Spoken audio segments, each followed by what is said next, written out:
All right, to our first story. You know, it is particularly mind-bending to realize that in a supposedly religious jurisdiction like ours, a school proprietor can be as depraved as to kill and bury a 5-year-old pupil entrusted to his care and fatherliness. A certain Abdul Malik Tanko, proprietor of the Noble Kids Nursery and Primary School at Kawana in Kano, has been arrested over the death of 5-year-old Hanifa Abubakar. The hapless victim was abducted at Yankaba, I hope I got that right, area of Kano. She was reportedly seized on her way home from the Islamia school in company of other girls. Now, who or what is going to save us from us, Jide? It's just terrible that this Look at that. beautiful kid.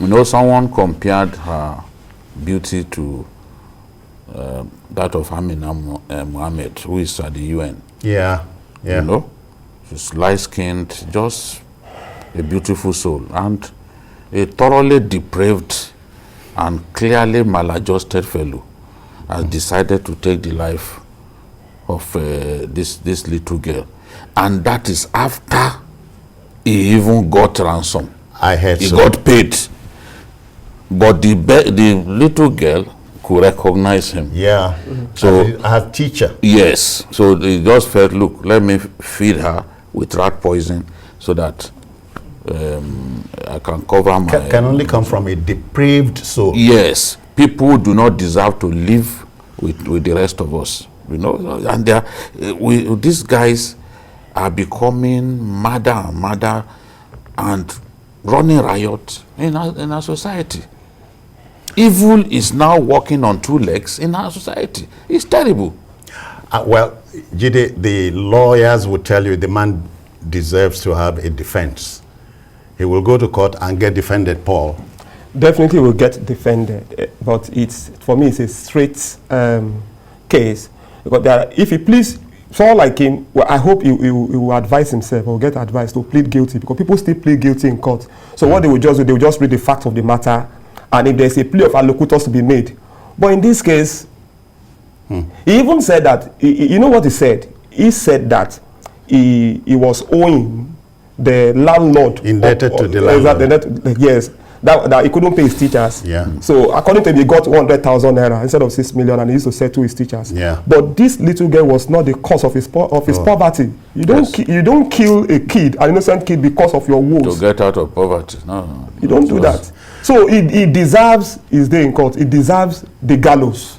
That's what he deserves death. Yes, that's what I'm saying. He deserves death. Yeah. Thoroughly, he deserves death. And, and I hope our lily-livered governors will find the courage to sign death warrants. Which are pending all over the country. Yes. Some of them have come out with death penalty for kidnapping. But the heart to put that pen on that document and sign it, that courage they do not have. And that's why I always say to some of our people who cherry pick the examples from America that they want. When it's convenient for them, they pick some funny examples about America and they want us to copy. George W. Bush was governor of Texas, and a woman stabbed the boyfriend with an ice pick multiple times. Pope John Paul pleaded with George W. Bush to spare her, because the woman had become a born again in prison and was busy preaching and all that. George W. Bush was not born again himself. Was not persuaded. Was not persuaded. He went ahead and signed the death warrant and announced it. They had just signed her death warrant. May the Lord have mercy on her soul. That is the way it should be. If the law prescribes death for killing people the way we are seeing it, mindlessly, then find the courage.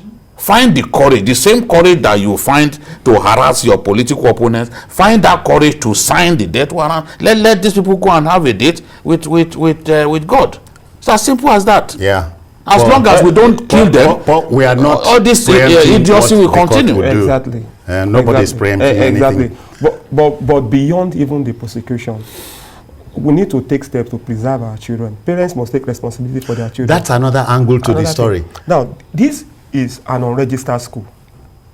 Maybe the time has come for the state government, or even state governments generally, to start paying attention to this. There are so many unregistered schools. Start paying attention to the kind of people that set up schools. We don't want psychopaths or sociopaths to set up schools and then kill our children. Feed on the children. Exactly, feed on the children. So that has to all kinds of people, ritual killers now setting up schools. All kinds of people. All kinds setting of up people. schools and hotels. Boy. Pedophiles are setting up schools. And you say they have a right to belong in a country and share the same country with my home. They're animals. They don't. Okay, so as we are not passing moral judgment, we are saying the law must take its course. Finito. Exactly.